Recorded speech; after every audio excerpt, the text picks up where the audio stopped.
Welcome to MegJC 101, a podcast about the Ministry of Economic Growth and Job Creation and our contribution to building a resilient Jamaica. I'm your host, Danny Clark. Come, look at talk.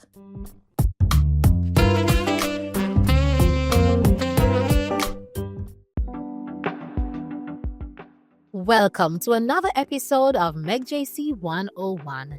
At the heart of the progress and transformation in Jamaica is the Ministry of Economic Growth and Job Creation.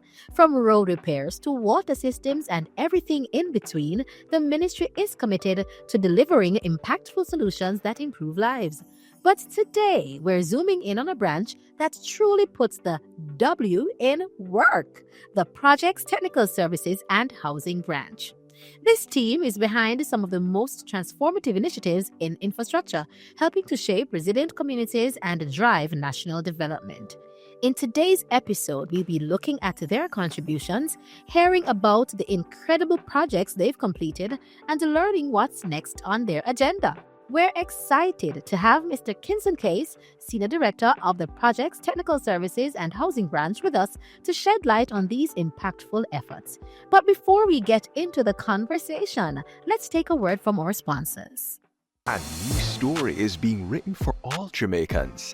The Ministry of Economic Growth and Job Creation is on a mission to transform lives, from increasing access to potable water, providing secure homes for the most vulnerable, and helping you own a piece of the rock. We're revitalizing communities and preserving our environment. And with every road built and every investment made, we're making an impact. See the difference. Feel the difference. Building a better Jamaica for you and me.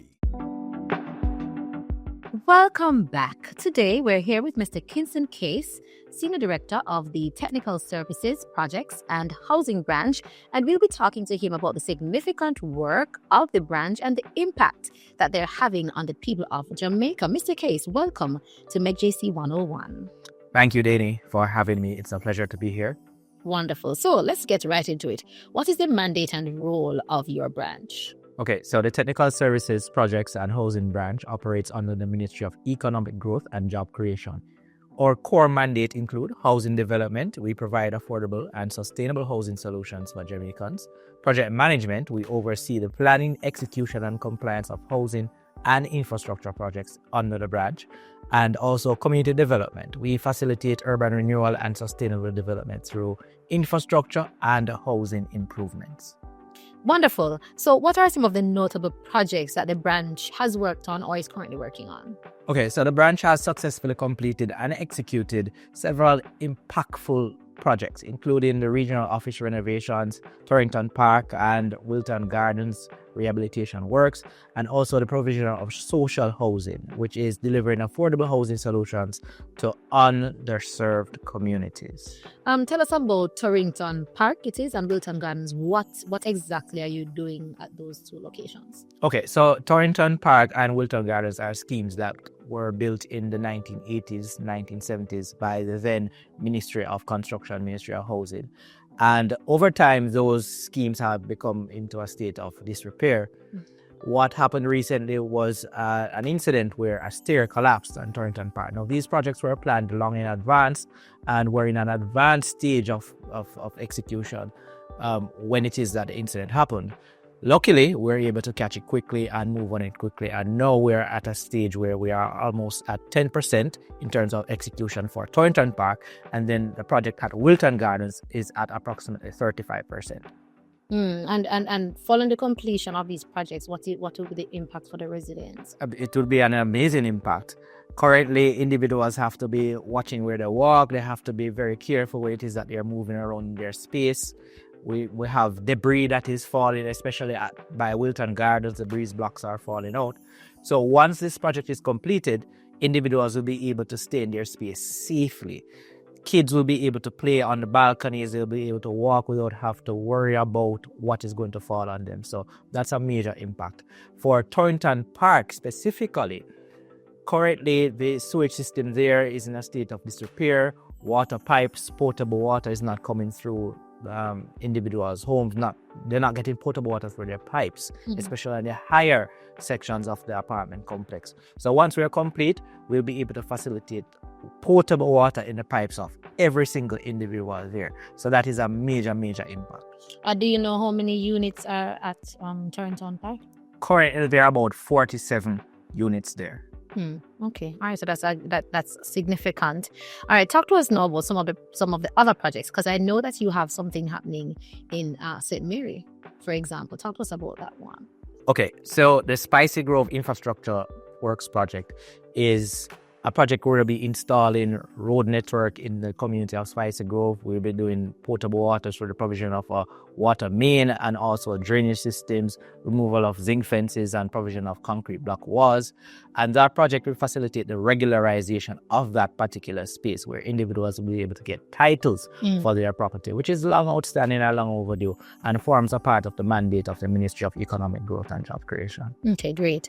So what are some of the other exciting projects that they have coming up for the rest of the financial year? All right, so for the rest of the financial year, we have the 85 and 85.5 reduced road project that should be completed by March this year, which is another regularization project. Long overdue. Again, these areas were informally settled from about the 1980s, and we're happy now that the ministry can come in, and the community is ecstatic about the development. The ministry is now coming in to regularize so individuals can get their titles.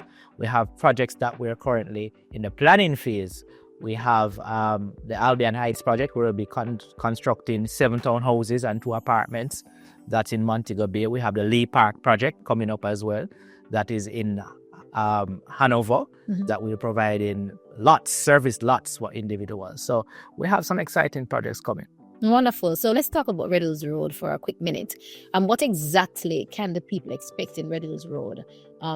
What type of infrastructure are we talking about here? All right, so they can expect paved roads, and that is something that has been outstanding for a while.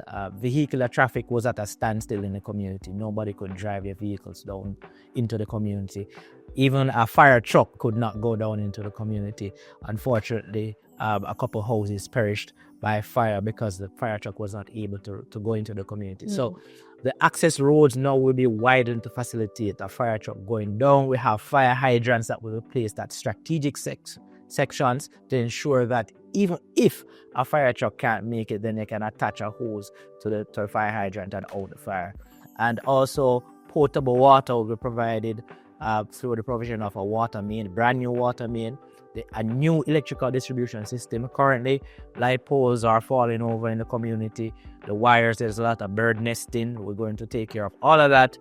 New poles will be planted and a new electrical distribution system will be installed, along with drainage to control stormwater, prevent flooding, that sort of a thing. So it's a massive development. It's really good for the community, and I can tell you, I've been there a number of times and the residents are excited. Everybody is loving what they're seeing and they're looking forward to getting their titles. So when we talk about impact, about how many residents reside in that area? Approximately 80 residents reside in that area.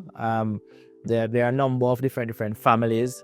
Individuals have been in the area, born and grown in the area. You have individuals from outside the communities, outside Kingston, outside even the wider sections of Jamaica who have migrated into the community over time. And it's a very, very dense area. So the impact is going to be massive, and we're looking forward to executing this. Okay, wonderful. Sounds wonderful. Talk to us about some of the agencies that you partner with. Okay, so we partner with a number of agencies and entities when it is that we're executing projects. Housing is not just a one ministry thing, or it's not a one-man band. We have projects that we partner with the NHT, the HAJ, UDC, National Works Agency, JSIF, and municipal corporations as well as private sector developers. We have the Housing Public-Private Partnership that is being drafted by the Housing Policy Unit here in the ministry. And once that comes on stream, we'll be able to execute more projects through public-private partnerships to ensure that we have affordable housing to everyone, available and in sufficient numbers. All right, so I'm happy that you spoke about housing just now. Talk to us a little bit about the branch's contribution to the government's goal of providing 70,000 housing solutions. What an amazing goal. I'm actually looking forward to seeing that goal being achieved. And I'm happy that the branch can contribute. And we contribute in these ways by planning and executing housing projects to expand the access to affordable housing. We also help by developing infrastructure to support housing developments. And this is what you're seeing with projects like West Albion project, where we built out infrastructure to support that development. And that is what we intend to do in the Lee Park project as well. We also facilitate the regularization and improvement of informal settlements. Redders Road and Spicy Grove are prime examples of how we facilitate the goal of providing 70,000 housing solutions. Thank you. Mr. Case, you're a young man. What is your vision for the technical services, projects, and housing branch? How do you want to see this branch contributing in a very significant way to Jamaica's growth and development and the overall output of the Ministry of Economic Growth and Job Creation? Well, Danny, I'm happy that you asked that question because I'm a patriot at heart. I'm very patriotic. When I was growing up, when everybody was trying to get away from Jamaica, I was trying to embed myself even more in Jamaica. And I'm happy that the direction of the Ministry of Economic Growth and Job Creation is to facilitate the creation of more affordable housing solutions for not only young individuals, but individuals who are approaching the age of pension, who are middle-aged.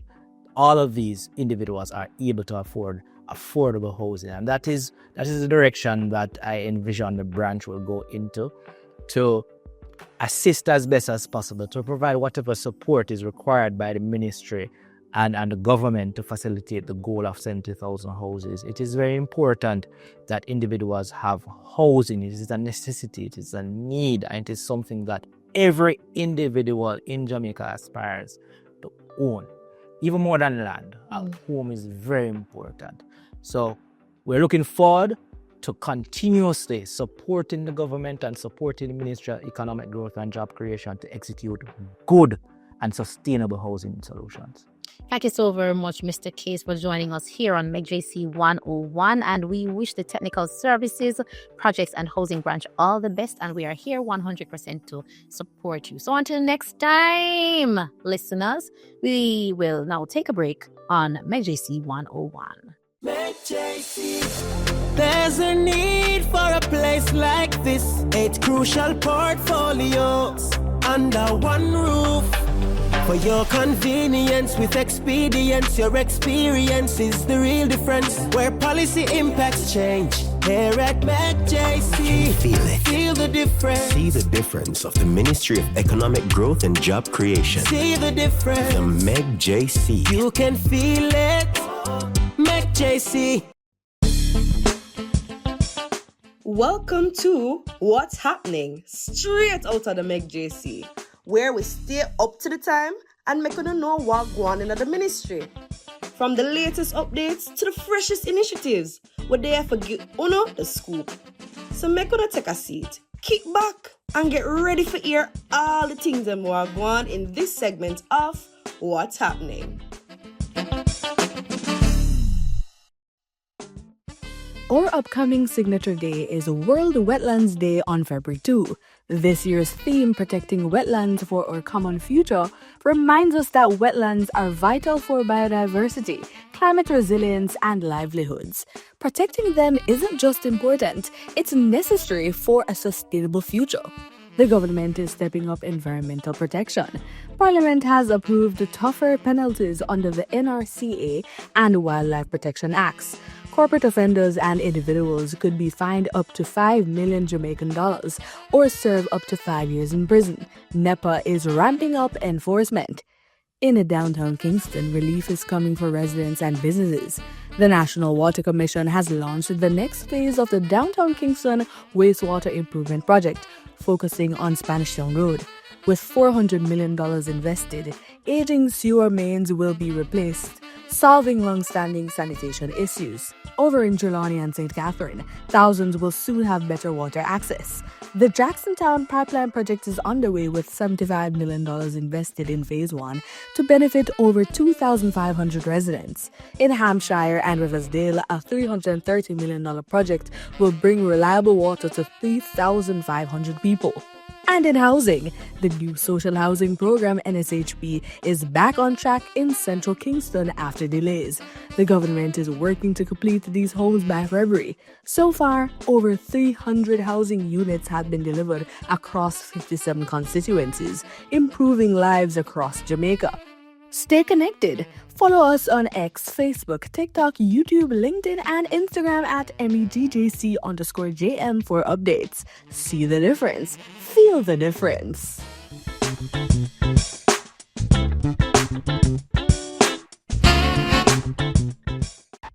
That's a wrap on today's episode of MegJC 101. We hope you've gained valuable insights into the work being done by the project's Technical Services and Housing Branch.